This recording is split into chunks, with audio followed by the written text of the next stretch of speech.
It's Friday, Feedback Friday, the feedbackiest day of the week. Ha! All right, Feedback Friday. I'm trying to sing better because people liked it when I sang better. There's a difference between singing funny and singing better. I have to push towards the more better. I'm still in the wrong key for it to be proper. I'm still singing too low for what my ideal range is, but I think that sounds funnier. But that's a topic for another time. I am frantically trying to wash out the purple hair. Thank you for the people that complimented me on it. It is for Lady Bits episode 8, but I deliberately did it to look like a bad high school dye job from the 1990s. I do not want to walk around looking like a bad high school dye job from the 1990s, nor do I want to walk around like a social justice warrior gamer girl stereotype. So, if I were to do color in my hair purposely, like on a more permanent basis, other than the blonde, which is just blending my witch stripe, I started getting this one, and I'm like, I'm just gonna make it more obvious instead of worrying about it. But if I was gonna do like color, I'd make it look much better than this. But that's not the focus of Feedback Friday, though it is a form of feedback. So I want to appreciate the compliments. I don't want to seem ungrateful for the positivity. Just, it's not me. It's not me. I go out of my way to not look like a stereotype. I think that's important for people who do advocate for gaming, to people who don't necessarily understand gaming and aren't inclined to be inclined towards gaming, to not look like a stereotype. So, right. But moving on to the topics of the week, I wasn't initially going to do a Feedback Friday because I thought, I'm talking about a couple games. There's not much to talk about. But then the Roseanne thing happened, and something happened with the Leisure Suit Larry video. The Battlefield one, there was a lot of agreement. It's nice when that happens sometimes. Unfortunately, it doesn't give me much to talk about. Some people have been getting offended lately that I've been singling out. I've been reading on air certain of their comments and not others. I get like 1,000 comments a week. It is impossible for me to read all of them. These are samplings. And if I read your comment, it's because it was the best worded, or it was superlative in some way, in that it was funny or it was personal or it was something. That doesn't mean I ignored your other comments. It just means I can't get to everything. And there were a lot of really good historical discussions in the Battlefield video that I do recommend you go and read. They were really well done. And I think it just goes to prove the people who had issues with that video, it wasn't misogyny. It wasn't the fact that she's a woman. It was a badly cut trailer. It was a badly executed character reveal. We should be able to say these things without getting labeled bigots. Because there is a benefit of the doubt that it could be about something else. One person pointed out that they felt that the depiction of a disabled person whose woman was insensitive to the men who were rejected from military service because of similar disabilities. And that's very valid. I didn't know how to say that. I thought, sort of the beginnings of that, but I didn't want to go into ableism. I admit when it's anything to do with hands, I'm kind of sensitive because I do have mobility issues with my hands, and it's odd how vulnerable that makes you feel talking about issues like that. But yeah, well done. Good point. That was a sore point back then, that people felt like it was their duty to serve, and when they couldn't serve, they felt unmanned. They felt like they were being left at home and somehow less of a man, and that we cannot whitewash that part of history. That's just, it's ableism in historical interpretation. So well done. Thank you for pointing that out, commenter. The Leisure Suit Larry thing, interesting thing happened this week, and I feel like I have to disclose. But before I do that, this is a good time to point it out. Become a monthly patron. Help support this channel. Patreon.com/Leanna K. The reason I bring this up now is that I found out one of my patrons happens to be a developer on the upcoming Leisure Suit Larry game. What is it? Wet Dreams Don't Dry? I did not know this when I made the video. I'm telling you now because I'm disclosing, and that's what you guys have said you wanted from me. Yes, there were some people back in 2014 who that's all they wanted. They just wanted to know what relationships people had with developers of various games so they could make their own decisions about how much stock to put in a particular opinion about something. Now, I do not know what this person does on the game. I didn't ask because I think it's better I don't know.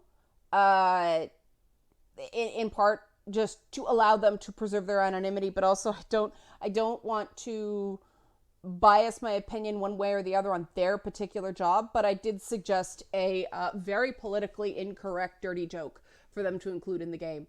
And I said, you know, if you ever want to run something by me, you're not sure how to make this a defensible joke instead of something that actually is provably sexist, instead of just the sexist because they say so. I offered my services, and that's true of any developer who would approach me. I love games. I want to help games. I want to make games truly more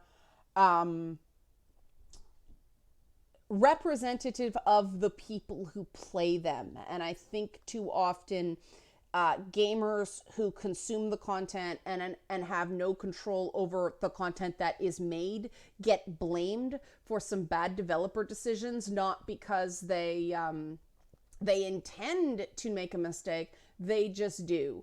But often these so-called problematic bits in gaming, gamers play around them. Like it wasn't their favorite thing, but there were other parts of the games they like. And I think that's important to understand. So there you go. Disclosure. Hooray for ethics. You know, that is no skin off my nose. That is easy for me to do. Now we get to the whole meat of why I'm doing a Feedback Friday. Other than to get a break with fighting with the latest update of Adobe Premiere Pro.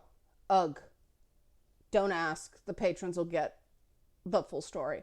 But, before I continue, I do want to thank everybody for the kind words about the stuff I wrote about Totalbiscuit. The people that commented hit the nail on the head where I was coming from with that I didn't feel like the things I'd seen in the press had actually done him justice. And I wanted to do something to balance the scales, to really give him a proper send-off, because I didn't know the guy well. There's other YouTubers I feel like I can say I know much better. He never took me on his show, despite me asking quite a few times. We obviously had very different opinions on certain things, but I do think he was an extremely positive force. You guys know me. I don't have to agree 100% with someone to think they have something valuable to say. I don't think disagreement should be these all-out wars. And I really do think a lot of so-called professionals were exceptionally petty.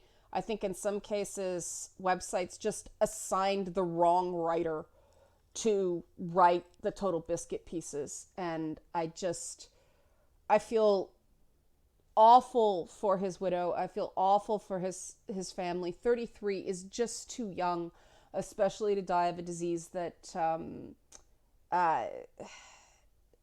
you don't even start screening for that until your 40s or 50s. It's just no one deserves to go that way. And I mean, yeah, enough said. But yeah, I'm glad that people took that in the spirit that it was given, because, oh God, there's been times where people didn't, thanks to the culture war. Hence the segue into this Roseanne thing. And I do feel the need to follow it up, because the Roseanne thing has now been followed by the Samantha Bee thing.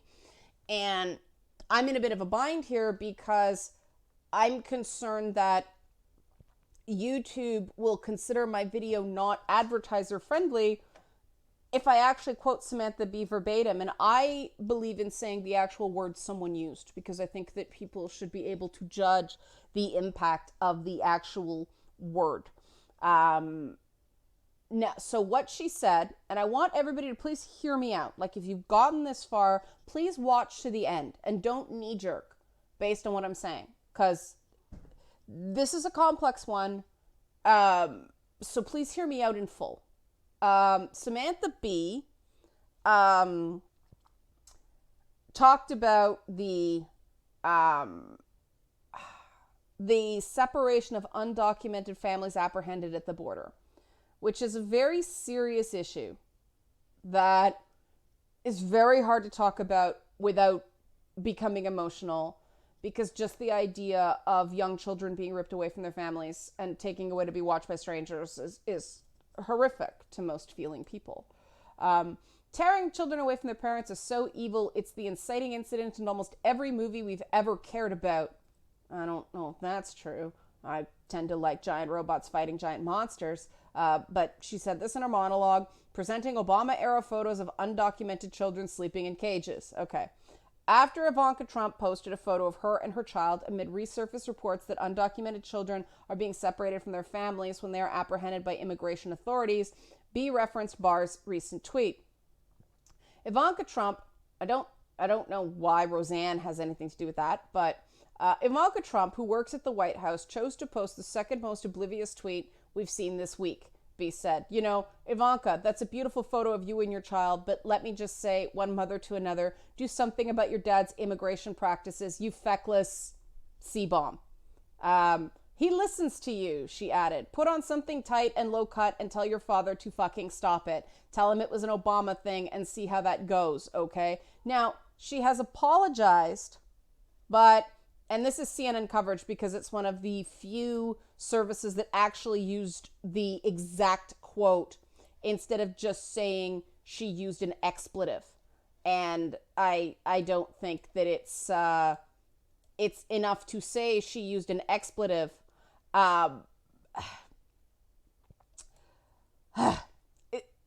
It's not for me the choice of words. It's for me the intent behind the words. And so here is the tweet that she apologized. I would like to sincerely apologize to Ivanka Trump and to my viewers for using an expletive on my show to describe her last night. It was inappropriate and inexcusable. I crossed a line and I deeply regret it. She may regret it, but she doesn't get it. The problem is not that she used an expletive. The problem is that she dehumanized a person because she disagreed with her politics. And this is an important distinction that tends to get lost. And as a free speech advocate that often gets tarred as, you're not really a free speech advocate, because I recognize the accepted limits of free speech and separate obscenity from intent to harm or ill intent or just poor behavior. I care very much about these distinctions. And Samantha Bee does not have to apologize for using an expletive. Samantha Bee has to apologize for dehumanizing a political opponent with not only a sexist slur, but a really poor taste joke about a sexualized relationship between Ivanka Trump and her father. I know why those jokes are made, but they are seriously not funny. You cannot at the same time believe that Ivanka Trump has any agency in that relationship and also believe that her father has an unhealthy sexual fixation with her. And to suggest that, Ivanka slutted up for her dad, that's just not funny. And, the inherent objectification for calling her a C-bomb, and again, I don't know if you can use that word on YouTube, because it is sexist. I had this discussion on Twitter with a few people that, people says, my wife uses that to refer to, her vagina, That's not the same thing. That's calling a body part a body part. The problem is that you're reducing a person to a body part. And it happens too often to men too, that they're reduced to being a cock or being a dick. Those words have less charge in North America. I know it's different in Europe, but I personally think that whenever you fling an insult like that, you are using dehumanizing language. Now, the intent may not be to dehumanize, because the word, being a dick, for instance, has become a colloquialism, which just means being a jerk. It's tough because the intent is not there. In this case, the intent was very much there. She was dehumanizing a political opponent. She called someone a C-bomb because she posted a picture of her son at the wrong time. I'm sorry, that's overdoing it. I'm pretty sure, based on the poor communication strategy, the White House currently doesn't have a communication director. So, they're not aware. The left hand doesn't know what the right hand's doing. Is it in poor taste? It was tone deaf. But does that warrant?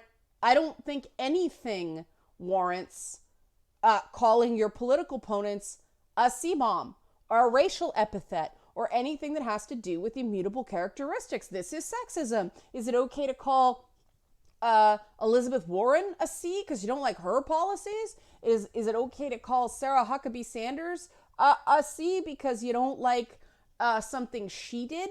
No, you've got to stick to the facts and stick to the point. If you want to call her, a Marie Antoinette type let them eat cake figure, that's totally fair because she seems tone deaf to the plight of the poor. But don't reduce her to a body part. That's classic objectification. That is sexism because of the context of how it was used. Now, this puts us in a really messy I completely understand both sides on this one, and that's what makes it so difficult. The idea that, well, Roseanne lost her job, so we're waiting, TBS. TikTok, issue the pink slip. I totally get why people feel that way. I felt that way at first. And then I had to calm myself down because I was just ragingly pissed off. I was furious at Samantha Bee because now she's used the word, meaning it's open season for legitimate misogynists to call every woman in the media the same thing, because here's a self-described modern feminist woman with a platform using that language. It was stupid as well as morally wrong. It was stooping low. It was going low. It was not Michelle Obama. Inexcusable, okay? And inexcusable is something I'll get to in a minute. And the reason let's do it now. The reason I say it's inexcusable right now, because Samantha Bee doesn't understand what she really did wrong. It has nothing to do with the expletive. Big deal. You were offensive. Free speech. You're on TBS. You're not on at 7:00 at night. It's not about the expletive. HBO drops F-bombs all the time, whatever. You're on the right cable till for an expletive. It was not that. It's you dehumanized someone. That's what you should be apologizing for, and you should be apologizing to every woman in where your show airs, because you have now made it more socially acceptable to use a sexist slur. And it kind of pisses me off that the liberal wing of the mainstream media is not using the term sexist as freely as they are using the word racist with Roseanne, because both are equally accurate, I believe. I do not believe that Samantha Bee would have called a man a C-bomb. The context of her statement as one mother to another, blank, blank, blank, you feckless C-bomb. It was totally about Ivanka Trump's gender, and that's wrong. And so why is it different? Why does she still have a job? It was actually the venue she did it in. And like I said, hear me out, because this actually is important. It's the difference between group responsibility and what we do there, and individual responsibility and what we do there. Sorry. Roseanne made her comments on Twitter defying her promise to the network to ease off on Twitter after past strikes, after past behavior the network said they found unacceptable. She went rogue. Samantha Bee did it on a program that was assumedly scripted. Most of those shows tend to be. And assumedly vetted by someone at the network. There is a producer. There is an executive in charge of that show. Somebody just didn't give Samantha Bee a camera, and she did it all herself. So the Samantha Bee comments went through multiple levels of oversight. So it isn't just her mistake. It's TBS's mistake as well. They bear some responsibility for letting that on their airwaves, and TBS said as much. It was their mistake too. Now, the difference is when you do something with full permission from your boss, that's not a firing offense. You weren't told it was wrong. Roseanne was told stop doing it. She did it again. Samantha Bee didn't. She never got that caution. I'm sure she has now. So if she does it again, well, I would assume someone at the network should have stopped her. Someone at the network should have stopped her here. It's clear they don't have open channels of communication on that show, because I did an offensive comedy show up in Canada, and I was always the one going, no, that's over the line. And then there'd be a huge fight about it, and I was always the bad guy, but we avoided getting in trouble. The number of times I got treated like a wet blanket and, just, you're making it impossible, all this stuff. Like, people get very offended when you say, maybe not. Because a lot of comedians are sensitive. But at least we didn't have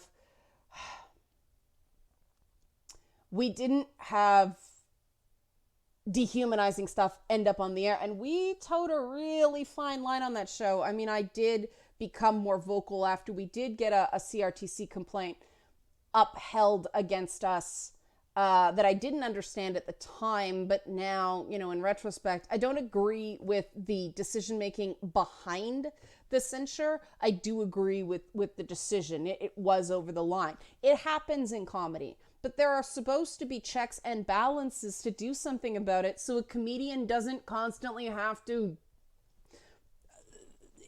have this subroutine running in their head. Should I say that? Should I not? It's very hard.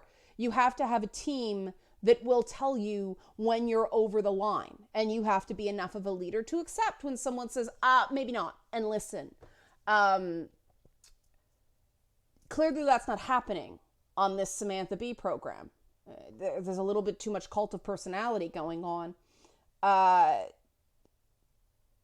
And so the question is, what do we do?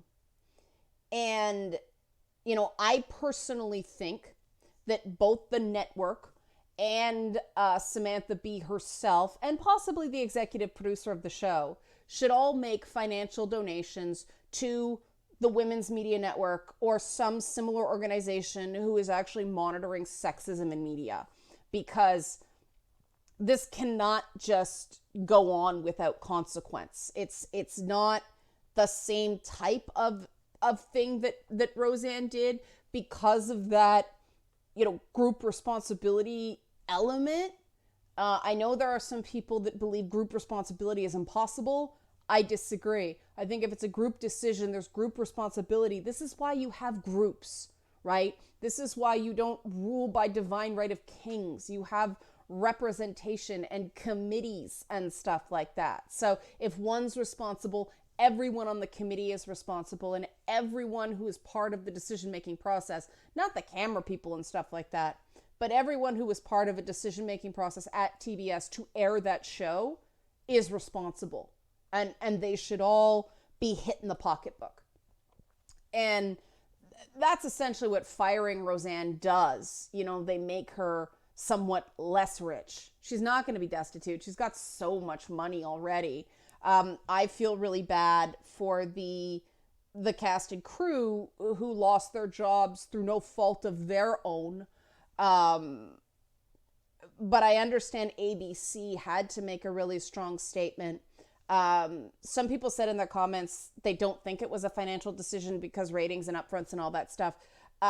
I've seen multiple pieces by people I respect saying no, this thing was advertising poison after this. Like, even if they had not canceled the show, no advertiser in their right mind would have put money on this, just because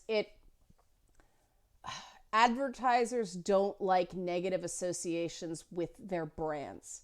And unfortunately, it's one thing when you're just an actor. Like, if the name of the show is, I don't know, Blackish, no single actor's name is on the show. Therefore, they're not seen as an avatar for the show.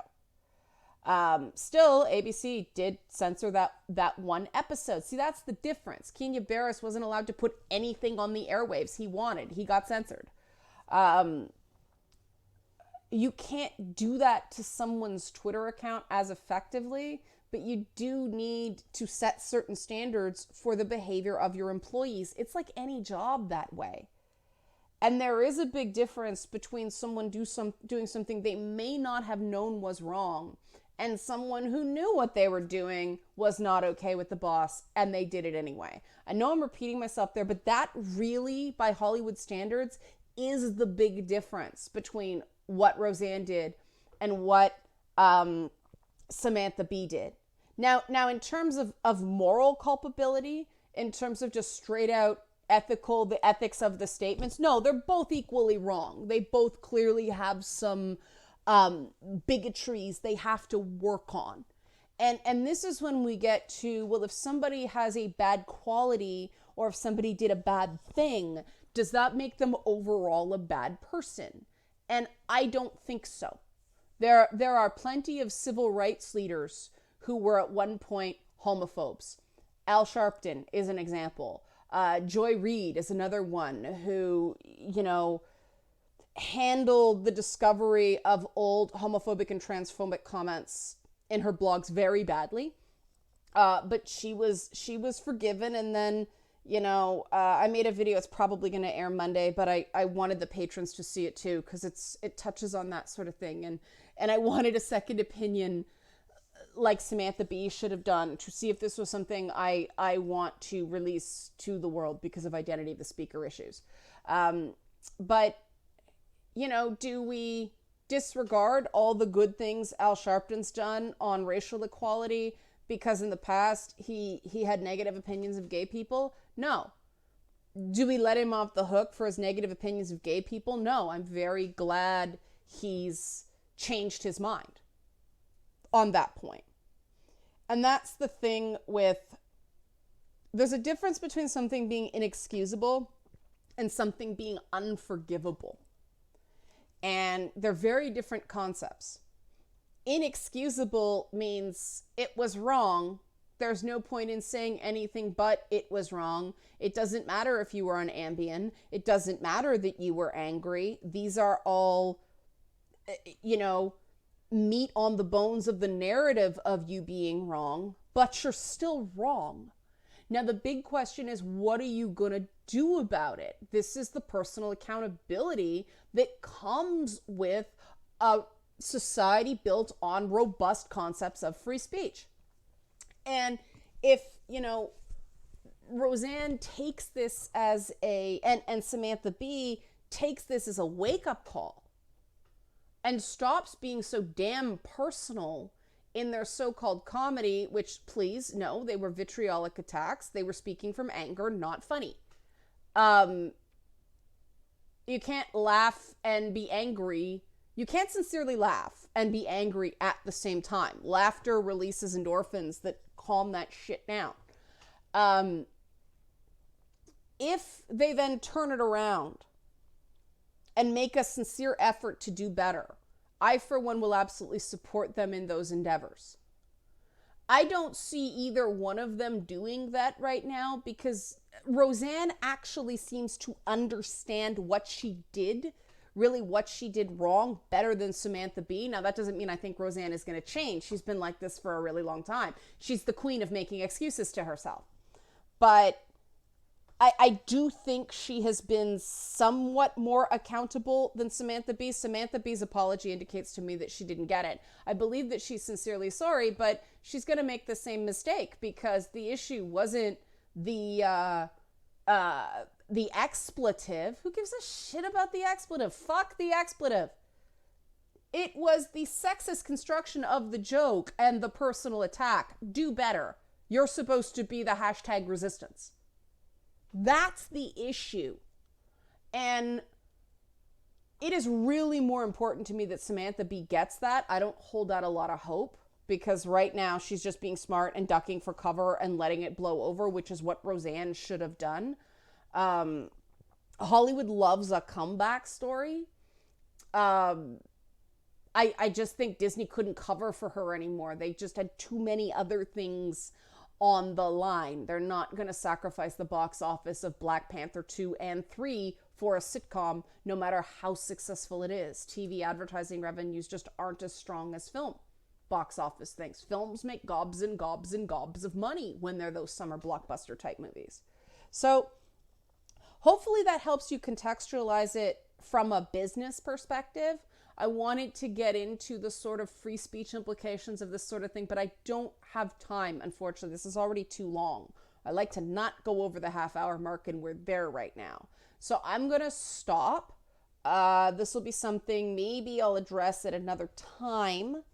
Maybe next Feedback Friday, because it is still feedback. But no, we're doing Lady Bits next Feedback Friday. It'll have to wait. Yeah, we're having some really interesting discussions on the Patreon service as well. So if you want to dive deeper, it's only $1 a month.